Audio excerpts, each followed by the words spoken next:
Listeners, welcome to a bonus episode of the One Kind Moment podcast, Unbreakable Faith and the Heart of Forgiveness. Our guest today is Minister Michelle Dewitt. As a Christian minister, she embodies a great-grandmother's cookies and forgiveness. Minister Michelle Dewitt has written an autobiography called I've Been There. She talks about some horrific, perturbing life events growing up as a child and how God intervened and turned her upside life back to standing right, and how miracles began happening in her life. Michelle doesn't hold back. She tells her story with confidence and boldness. Because of the experiences that she went through as a child, she is now an advocate for youth and young adults that have been sexually abused or may have or are going through dating violence. Minister Dewitt is the CEO of Unbreakable Faith Incorporated, a nonprofit organization. She inspires others to embrace their truth and realize that they have a voice and are no longer a victim, but a victor. Minister Dewitt's organization is one of the few that caters to both males and females.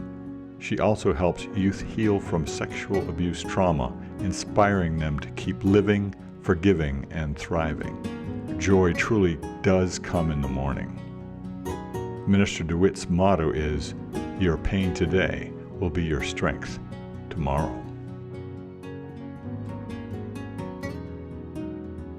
Listeners, welcome to a bonus episode of the One Kind Moment podcast.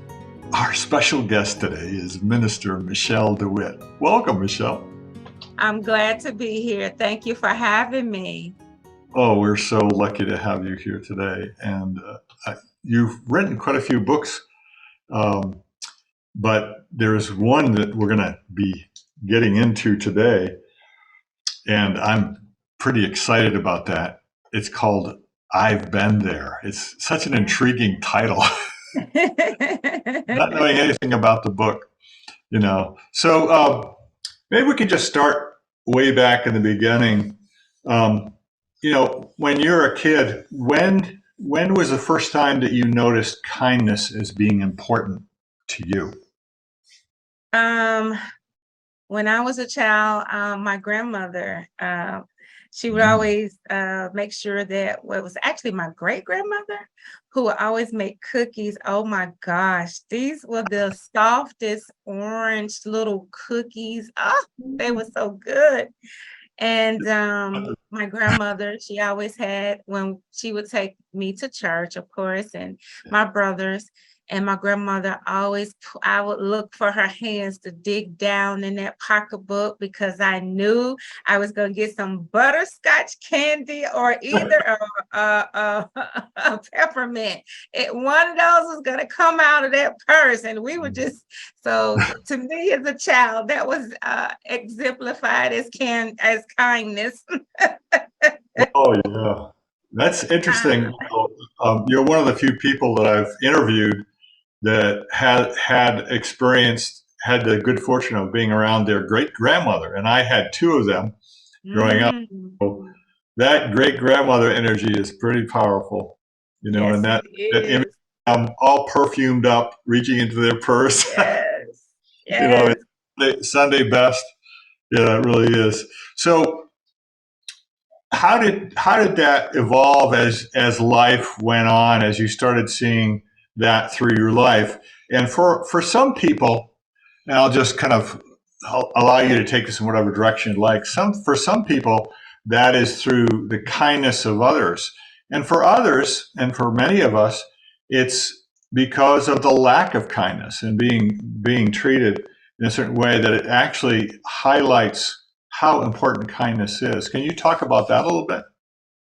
Yeah, it's very important. I went through quite a few horrific experiences in my life as a child. That's why my book is entitled I've Been There. I've had a lot of things happen with family members. I've been molested. I've been raped by family members. My mom always taught us to love people no matter what. And a lot of people think that's very strange. How could you do that?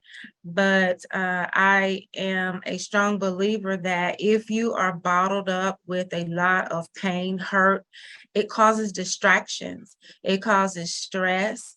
Not only that, it causes your body to break down. When you harbor the anger and the resentment in you, you're not going to have a productive day. You're going to always look forward to something happening. In the back of your mind, you're going to always say, this is going to happen to me today. However, with me, because of who I am and who God has created me to be, I have a heart of forgiveness. That's why with my organization, it's called Unbreakable Faith, because I have that unbreakable faith. I believe that people should be kind to each other.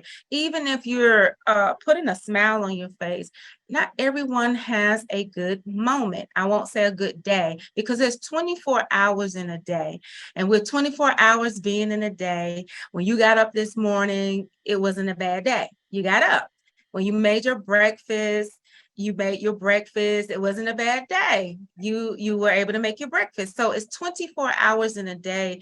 What we have, Bruce, is just bad moments. And so if we can control our mind and our mouth with saying, oh, it's a bad day. Well, the day's not even over with yet. You might get home and someone sent you flowers, or you may go to the grocery store. You never know. The person in front of you may have purchased your groceries, So it's not a full bad day. You have bad moments. And so you have to train your mind in that way. We live in a society where the news loves to promote negativism because it makes their ratings go up, right? We have to back up some time from social media and watching the news, having our eyes boom cocked on that, because what it does, it causes a surge of negativism to come into the atmosphere.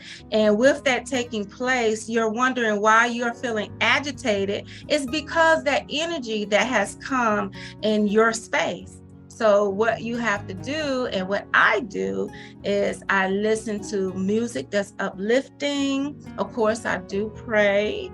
I read. Those are things that help me to be kind to other people, because it's not their fault that my tire got flat, right?